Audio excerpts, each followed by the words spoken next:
we can get into the Adam Friedland, Yeah. Richie Torres thing. Watching that and being like, in the first part of the interview too, like Richie Torres is so boring and is so like a not human kind of person. That I think Adam Friedland like really does a good job of amazing disarming. job. He disarms people by being like chill, let's talk. He'll go into whatever. I was impressed is that even before we get in the fight part, I watched, there's like 40 minutes of like not that. And I was like, I would struggle with someone like that. I would be like, God, there's nothing here. Like, it would start. Welcome to the downside. What the fuck is wrong with you? We're skipping to this has got to stop right out the gate. Giving money to Israel. What the fuck is? I wouldn't go like, so tell me about being gay. Yeah, that'd be the one episode where I wouldn't ask the gay guest how they came out of the closet. Yeah. Wow. For those of you who haven't watched it, it's really Adam Friedland had Richie Torres on the show. I think Adam Friedland is such an interesting comedian because he was first known from Come Town, which was very just three boys riffing, fucked up, no agenda certainly, and then kind of I think his heart has bled through in now his own interview show. So he got Richie Torres on there and just really dug into his feelings as a Jewish person, kind of witnessing, what Israel's doing, and also the reality of the rise in anti-Semitism as people commit war crimes with the Star of David hanging above them. Yeah. And I don't know, it just felt like it's like what you want out of mainstream news in terms of like really trying to confront someone. I don't think Richie Torres ever like broke, per se, but it's like so much more useful to see that than what all mainstream media has become, which are like 6-minute interviews of talking points, and you go, what's the fucking point? Yeah, well, and it brought up a good thing is like, because I know some people were weird about like platforming or whatever, but I was like that's so stupid because of all, I didn't know really who this. I mean, I knew who this person was in theory. I knew the name. I knew he supported Israel, but I didn't really know. And then watching that whole thing, I was like, oh, this person's fucked up. They have clearly no sort of like soul in there that's like really wants to help their community or do much of it. There's like I feel like the eyes on the thing now would give a much better opportunity for people being like, oh no, we need to get rid of this guy. Like he needs to. And did they send him? They sent him to like Minnesota before the election, like Michigan. Forgive me. They sent him to Michigan before the election. Where they were looking to hopefully get more Muslim support for the Democratic Party, and they send this fucking. Who's just clearly speaking from being of talking points for Israel's sake, and gets a shitload of money. How much money? It was like $1 million something or other. Yeah. Oh, yeah. I thought that part where he talked about $25 billion not being a lot of money. Yeah. And from AIPAC. Yeah, and being like also representing one of the poorest communities here, and just not being like, what the fuck are you talking about? Like, what are you working for? Okay, so one thing I was going to say, though, is in our conversation about, us sometimes saying, like, we would not have people on, blah, blah, blah. I thought the difference is our comfortability right now going at someone like that and being, and because truly, like, in my mind, I'm like, that's a win of, like, making everyone see that this person is not a real person, cannot move beyond the talking points, cannot, and I think it's a helpful publicly... tool. I don't know. We've certainly, you and I both, we've lived through the concept of platforming. Like I feel like the news got away with having people on you may have disagreed with because it was like, well, this is how the news functions. You have to bring everyone on. And then because podcasting is such an individual endeavor, there was like, well, why would you specifically? When the news books someone, it's almost like an ethereal figure book them for the news. And then with podcasting, it's like, well, we know it's a smaller operation, so why did you bring them into your home and speak to them? But I felt like we witnessed pretty brutally that you can't just not platform people and that prevents them from succeeding. Like, they will find a platform, and you can either be a part of the conversation or ignore the conversation that's happening. Now, I don't think every show has to have every side. I think shows can decide what they want to do. But I certainly think that if you're going to have a politician and you want to maintain the integrity of being either subversive or real or truthful or something, you have to do what Adam did. That's what you wanted. Fucking, if Andrew Schultz had Trump on and like really said, like really been like, hey, but let's talk about this, and this really sucks, that would be one thing. I don't, it's a case by case basis. I would go maybe not right before the election having this one guy on, but I go, instead, what those people did is they basically did the same function as the news. They let them come on, let them skate by on their talking points, and ultimately made him look good and talked about, oh, Barron Trump, I bet he's killing it in NYU, getting some pussy. And it's like, oh, you're making a joke about it getting pussy while you're having legislation that prevents people from even getting pills for abortion in the mail.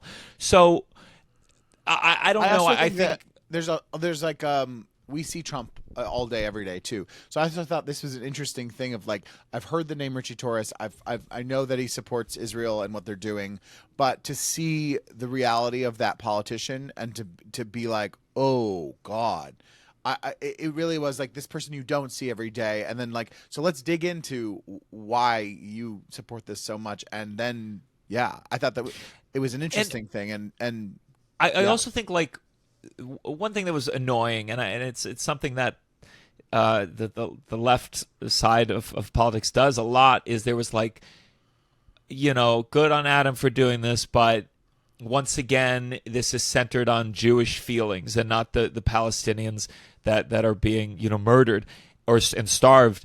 And I go, one problem I think people have with like a piece of media that goes viral or that people are paying attention to is they think it needs to serve all functions all at once.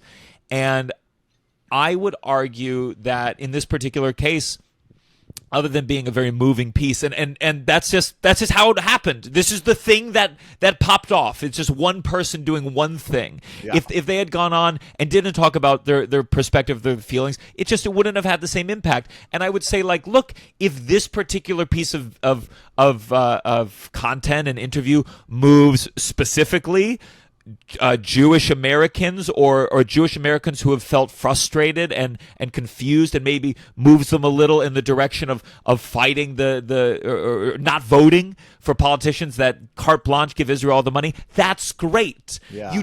We don't have to take every particular thing and go, well, did this address it in the priority of what needs to be dealt with? It was effective. It was moving. It went viral. It spread. It's going to impact this Democrat's life and maybe shift them a degree more.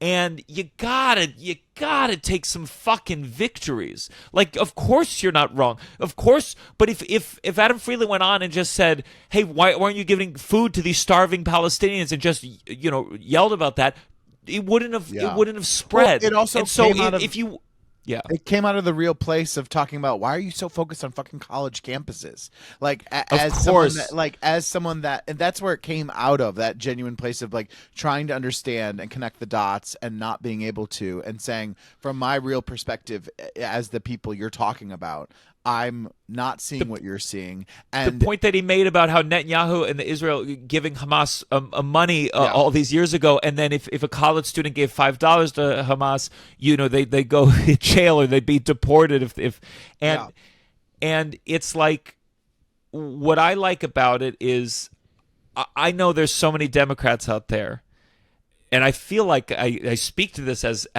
a former one, where you go, Trump is so bad. Just Trump is bad, and we just got to get rid of this guy. And I go, Democrats agree with Trump on so many things, and you got to see how they are a coalition as well, and that Richie Torres can have a successful, rich career while Trump and his ilk stay in power for forever. Yeah. He will float along that wave as the opposition party, but have a splendid life. Yeah. A splendid life. He doesn't need Trump to lose to succeed. And that's the problem, is we have the illusion that all these politicians who we let be the face of the Democratic Party, that they can have a great life and a great career without ever winning, while presenting as if that's all that that's what they're fighting for. I would go even further than even winning. I would say even doing anything. Like the thing is, it's not even about the partisan war of blah blah blah, because that's a whole other thing. But the kind of thing of like, they can keep being in power and legislating and not having any accountability to their constituents to do anything, because all that they really are saying is that we're anti this thing, and it doesn't matter that their people in their districts are losing their jobs or being deported or because they just can say that we're doing stuff but not have to actually put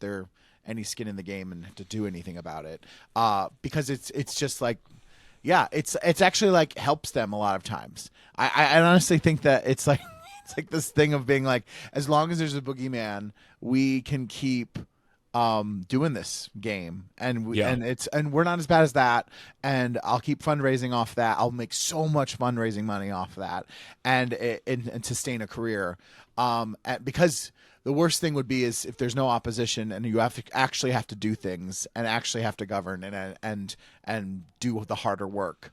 That's a nightmare. So I just think like it was really, we've talked about how we don't want to have politicians on the show, and that's more, again, our show doesn't have any sway. It could, who knows, someday. But it's more like, well, what's the philosophy of how do you engage with politicians? And I really think like what's incredible about, if you don't know like Adam Friedland or Come Town, it's just like how really a lot of the comedy is agenda-less. It is really just like fuck everything. It is.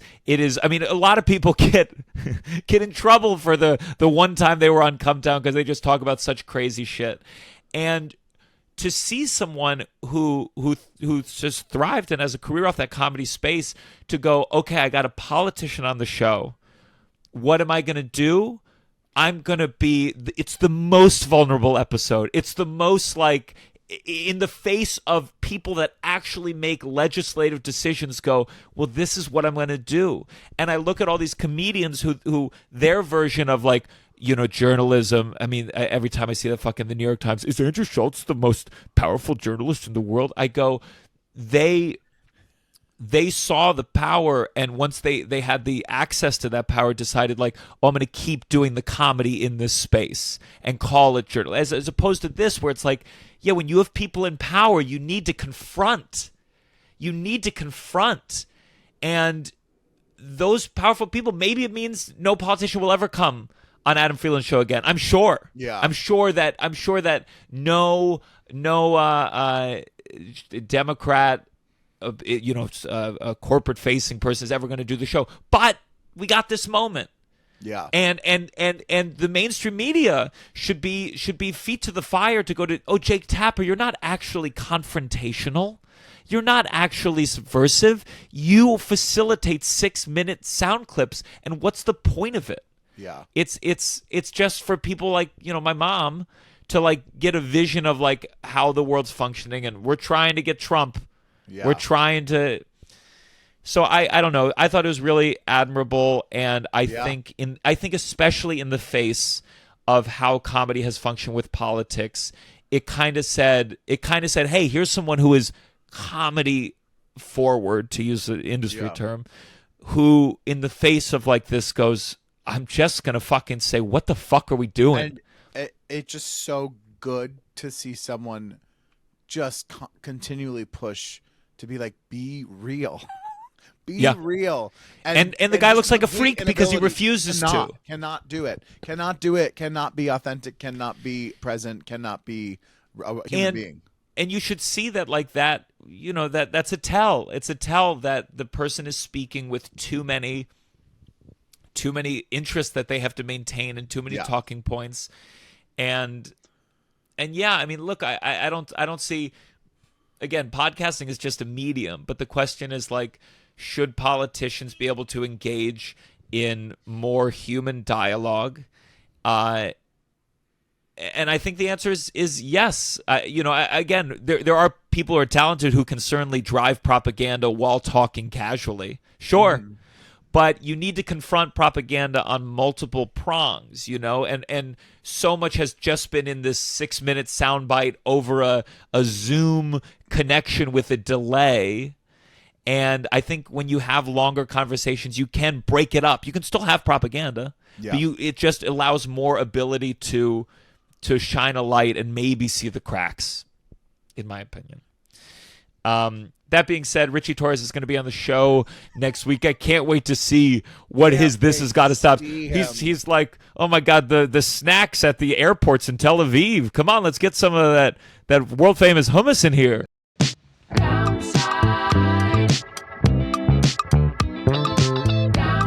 You're listening to The Downside. The Downside. With Gianmarco Soresi.